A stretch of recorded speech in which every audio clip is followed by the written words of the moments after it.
ನಮಸ್ಕಾರ ಎಲ್ಲರಿಗೂ. ನಮ್ಮ ಹುಡುಗ ರೆಡಿಯಾಗಿ ಸ್ಕೂಲಿಗೆ ಹೊರಟ. ನಮ್ಮ ಸುಬ್ಬಿಯವರು ಸ್ನಾನ ಮಾಡ್ಕೊಂಡು ರೆಡಿ ಆಗ್ತಾಯಿದ್ರು. ಹಣೆಗೆ ಒಂದು ಸಣ್ಣದ ಬಟ್ಟೆ ಇಟ್ಕೊತ ಈ ಥರ ರೆಡಿಯಾಗಿ ಚಂದವಾಗಿ ಬಂದರು. ನಾನು 10 ದಿವಸದಿಂದ ಹಾಸ್ಪಿಟ್ಲು ಓಡಾಡ್ಕೊಂಡಿದ್ದೆ, ವಿಡಿಯೋ ಮಾಡಿರಲಿಲ್ಲ. ಹಂಗಾಗಿ ಇವತ್ತು ಸೊಲ್ಲಾಪುರದ ಒಂದು ದೇವಸ್ಥಾನಕ್ಕೆ ಕೈ ಮುಗಿದ್ಬಿಟ್ಟು ಸುಂಕದಕಟ್ಟೆ ಬ್ಯಾಂಕ್ ಹೋದೆ. ಇವತ್ತು ಸ್ಟ್ರೈಕು. ಹಂಗೆ ಸ್ಟ್ಯಾಂಡಿಗೆ ಬಂದೆ. ನಮ್ಮ ಹಳೆ ಶೆಟ್ರು ಸಿಕ್ಕಿದ್ರು, ಅವ್ರನ್ನ ಮಾತಾಡ್ಸ್ಕೊತ ನಮ್ಮ ಬೇಕ್ರಿಗೆ ಬಂದೆ. ಮನೆಗೇನು ಹುಡುಗರಿಗೇನು ತೊಗೊಂಡೋಗ್ದಲೆ ಪಾಪ ಅವರು ಇದಾಗಿದ್ರು ಅಂತ ಹಣ್ಣೆಲ್ಲ ತೊಗೊಂಡು ಹಂಗೆ ನಮ್ಮ ಕೋಳಿ ಅಂಗಡಿಗೆ ಹೋಗ್ಬಿಟ್ಟು ಚಿಕನ್ ಓಡಿಸ್ಕೊತ ಫುಲ್ಲು. ಆಮೇಲೆ ಮನೆಗೆ ತೊಗೊಬಂದು ಕೊಟ್ಟಿದ ತಕ್ಷಣ ನಮ್ಮ ಸುಬ್ಬಿಯವರು ಮಧ್ಯಾಹ್ನ ಚಪಾತಿ ವಸ್ತು ಅವರೇ ತಿಂತಾಯಿದ್ರು.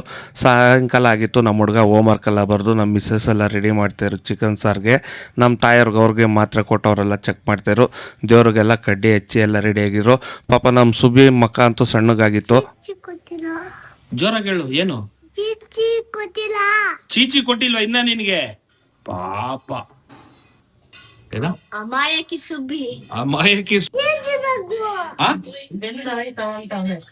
ಏನ್ ಹೇಳು? 15 ದಿವಸದಿಂದ ತಿನ್ನೋ ಜೀವ ತಿಂದಲ್ಲೇ ಇರ್ತಾಯಿತ್ತು ಅಂತ ಬೇಯ್ತಾಯಿತ್ತು. ಚೀಚಿ ಹಾಕಿಲ್ವಾ? ಹಾಕಿದ್ರಾ? ತಿಂದ ಚೀಚಿ? ಹೌದಾ, ಸರಿ, ಗುಡ್ ಗರ್ಲ್. ಟ್ಯಾಂಕ್ನ ಏನಕ್ಕೆ? ಚೀಚಿ ತಂದಿದ್ಕಾ? Okay, super.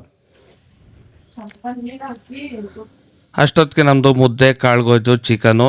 ಅಲ್ಲಿಗೆ ಶುಭ ರಾತ್ರಿ. ನಾಳಿನ ವಿಡಿಯೋದಲ್ಲಿ ಸಿಗೋಣ ಸ್ನೇಹಿತರೆ.